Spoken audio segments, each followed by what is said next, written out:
Class 10th. Today we start with the topic evolution.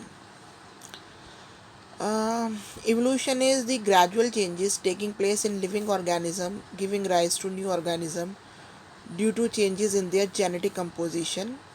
Right?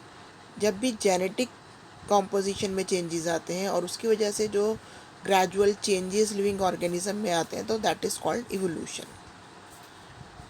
Now will talk about the traits, the characteristics जो हम अपने parents से inherit करते हैं या एक्वायर करते हैं. They are of two type, inherited traits और एक्वायर्ड ट्रेड्स. इनहेरिटेड ट्रेड्स जो होती हैं, those traits are inherited are those traits in an organism due to changes in genetic composition, and it can be passed from one generation to the next and results in the evolution. But acquired traits, on the other hand, are the traits which are acquired by an organism during its lifetime, and it cannot be passed from one generation to next generation, and it does not result in evolution. ठीक है.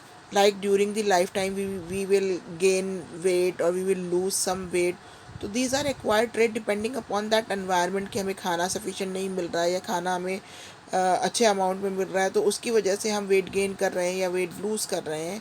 तो these are acquired traits depending upon our life style. ठीक है. तो these traits cannot be passed from one generation to another generation, and that cannot be result into the evolution.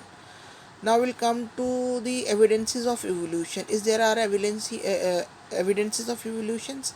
Yes, there are a number of common features in different organisms which provide evidence to show evolutionary relationship. The main evidence of evolution are from the study of homologous organ and analogous organ and fossils. Now what are these? Homologous organs क्या होते हैं कि organs which are similar in structure. उनको देखने में तो एक से होते हैं बट डिफरेंट इन फंक्शन, पर उनके फंक्शन जो हैं वो डिफरेंट एनिमल्स में डिफरेंट्स होते हैं.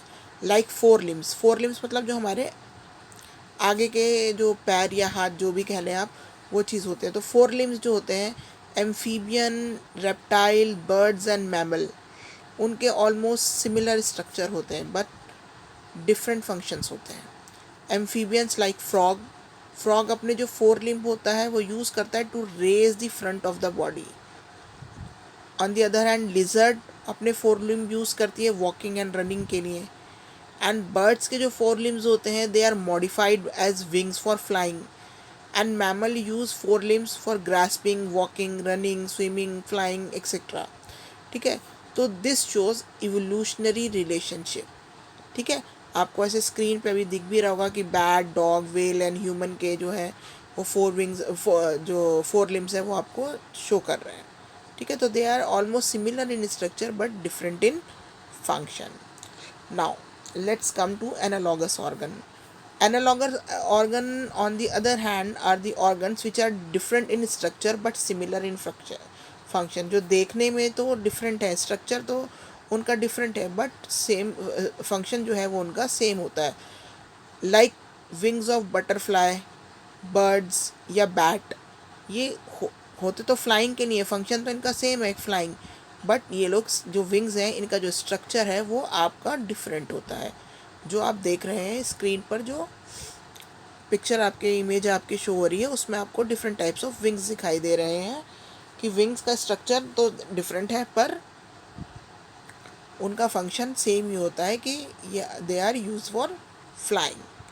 Now comes to fossils. Fossils क्या है? They are the remains of organism which lived long ago.